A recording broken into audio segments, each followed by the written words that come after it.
देश की भारत माता की कल्पना का जो योगदान है उसको बहुत अच्छे तरीके से भावना के साथ वर्णन किया है।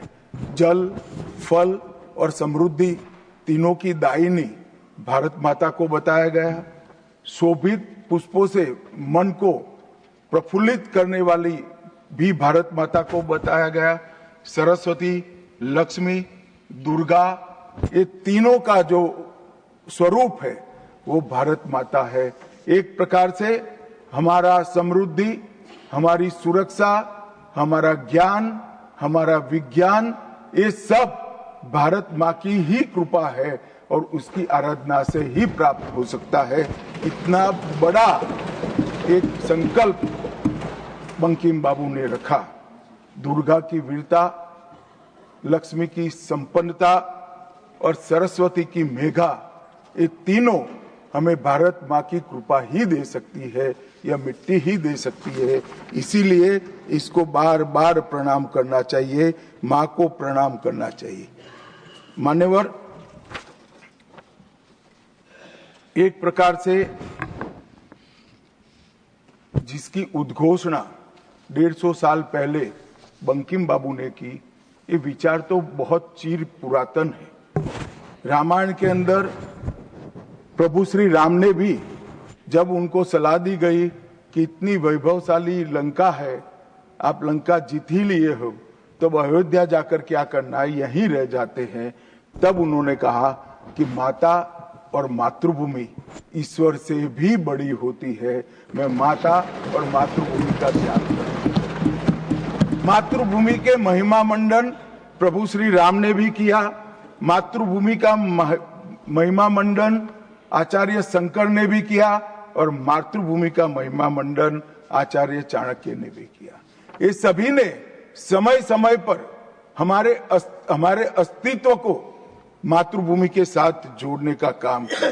मातृभूमि ही हमें पहचान देती है, वही हमें भाषा देती है, वही सभ्य जीवन जीने की संस्कृति का आधार बनाती है और वही हमारे जीवन को ऊपर उठाने का अवसर देती है।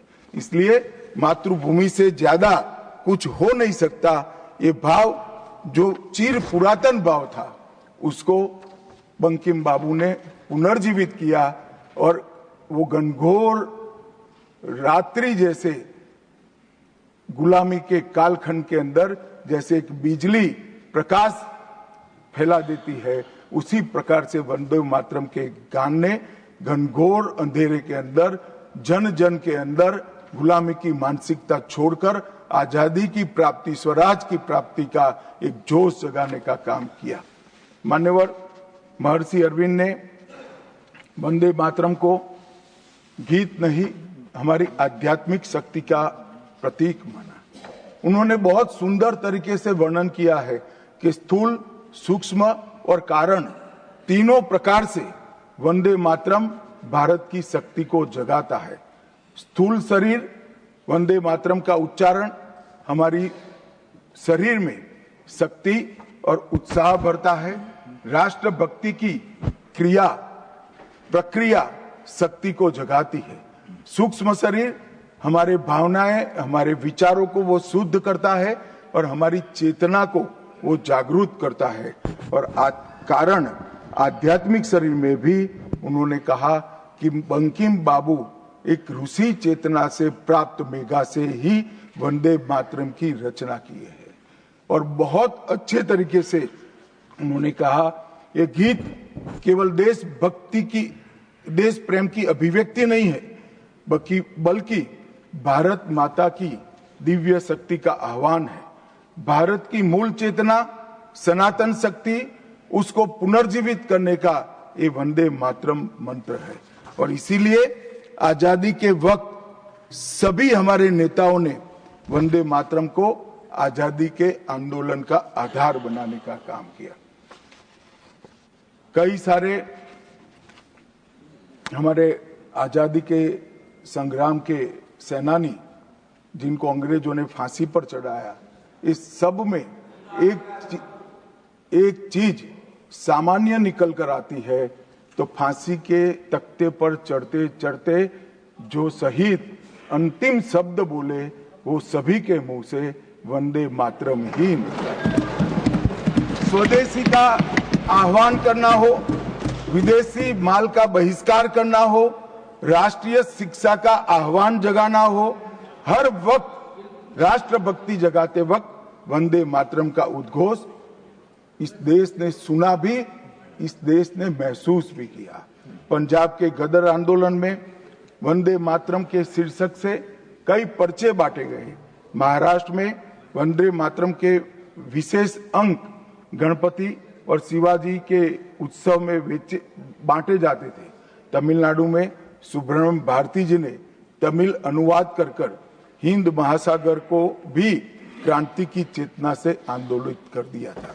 मान्यवर, 1907 में कलकत्ता में वंदे मातरम नाम का एक अंग्रेजी अखबार शुरू हुआ, जिसके संपादक महर्षि अरविंद थे। ब्रिटिश सरकार ने उसको सबसे खतरनाक राष्ट्रवादी पत्र माना। वो राष्ट्रवादी भी कहते थे और खतरनाक भी कहते थे, और श्री अरविंद पर राजद्रोह का मुकदमा भी चला और उनको सजा भी गई। अंततोगत्वा उसको प्रतिबंधित कर दिया। मान्यवर, कांग्रेस के अधिवेशनों ने भी वंदे मातरम के महिमा मंडन को, वंदे मातरम के गान को गाया। 1896 में गुरुवर टैगोर ने कांग्रेस अधिवेशन में इसको पहली बार सार्वजनिक रूप से गाया। 1905 में कांग्रेस के वाराणसी अधिवेशन में महान कवियत्री गायिका सरला देवी चौधरानी ने पूर्ण वंदे मातरम का गायन किया। और 15 अगस्त 1947 को जब देश आजाद हुआ, सुबह 6:30 बजे सरदार पटेल के आग्रह पर पंडित ओमकार नाथ ठाकुर जी ने आकाशवाणी से अपने मधुर स्वर में वंदे मातरम का गान कर देश को भावुक कर दिया। और ये सभी भावना को देखते हुए संविधान सभा की अंतिम बैठक 24 जनवरी 1950 को संविधान सभा के अध्यक्ष राजेंद्र प्रसाद जी की अध्यक्षता में जो हुई, उसमें राष्ट्रगान के बराबर सम्मान देते हुए वंदे मातरम को राष्ट्रगीत घोषित करने का काम किया। मान्यवर, मैं कल देख रहा था कांग्रेस के कई सदस्य आज वंदे मातरम की चर्चा क्यों जरूरी है और इसको एक राजनीतिक हथकंडा या तो मुद्दों पर से ध्यान भटकाने का एक हथियार मानते थे। मान्यवर, मुद्दों पर चर्चा करने से कोई नहीं डरता है। संसद का बहिष्कार हम नहीं करते हैं। संसद का बहिष्कार अगर करना है, संसद का बहिष्कार न करे, संसद चलने दे, तो सब मुद्दों पर चर्चा होगी। हमें कुछ डरने जैसा नहीं है, छिपाने जैसा नहीं है। कोई भी मुद्दा हो, हम चर्चा करने के लिए तैयार है। परंतु वंदे मातरम के गान की चर्चा को, वंदे मातरम के गान पर की चर्चा को टालने की ये मानसिकता ये नई नहीं। मान्यवर, ये तो वंदे मातरम का 150वां साल है। हर महान रचना का, हर महान घटना का महत्वपूर्ण साल कई मायनों में हमारे देश में मनाता जाता है। तो ये तो 150वां साल है। अब हम थोड़ा पीछे मुड़कर देखते हैं। मान्यवर, जब वंदे मातरम के 50 साल हुए तब क्या हुआ? वंदे मातरम के 50 साल हुए, देश आजाद नहीं हुआ था। और वंदे मातरम की स्वर्ण जयंती हुई 1937 में। तब जवाहरलाल नेहरू जी ने वंदे मातरम के 2 टुकड़े कर उसको 2 अंतरों तक सीमित करने का काम किया। कांग्रेस पार्टी की 50वें साल में जो एक प्रकार से वंदे मातरम का महिमा मंडन करने की पद्धति थी,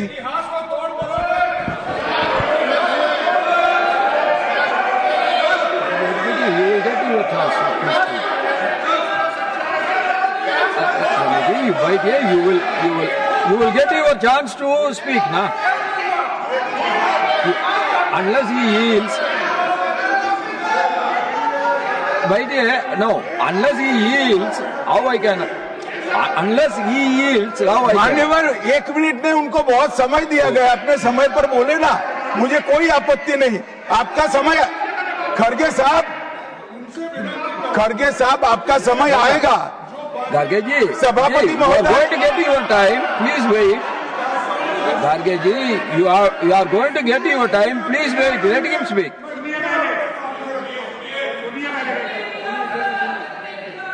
मान्यवर 50वें पड़ाव पर वंदे मातरम को सीमित कर दिया गया, वहीं से तुष्टीकरण की शुरुआत हुई और वो तुष्टीकरण जाकर देश के विभाजन में पलटा। मान्यवर, मेरे जैसे कई लोगों का मानना है, कांग्रेस पार्टी को पसंद आए ना आए, अगर वंदे मातरम के तुष्टीकरण की नीति के तहत 2 टुकड़े न करते तो देश का बंटवारा नहीं होता और देश पूरा होता। मान्यवर, 50 साल के बाद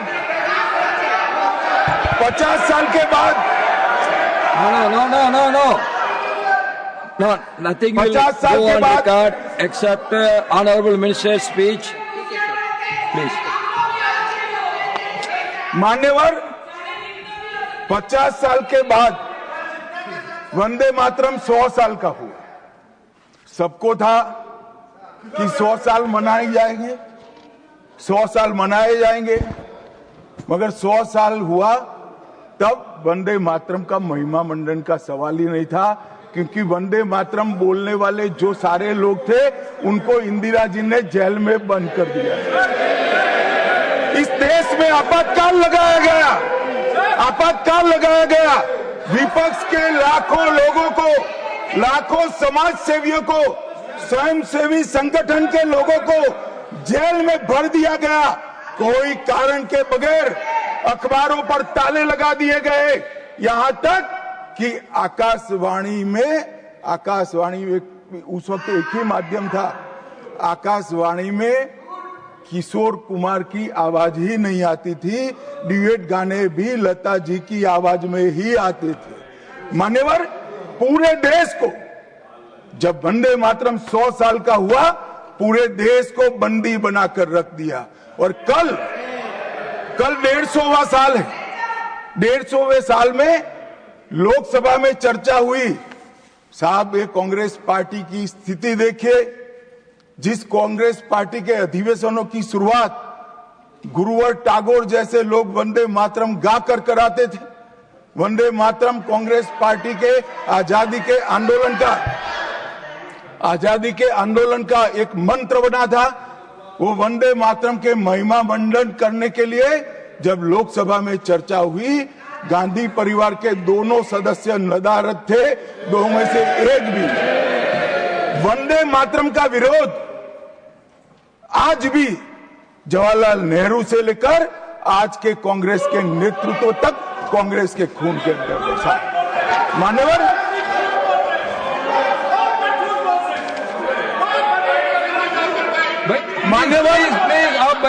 प्लीज आप बैठिए। मान्यवर, मैं तथ्यों के आधार पर कहता हूं, कांग्रेस पार्टी की एक नेत्री ने कांग्रेस बैठ जाओ रामदास,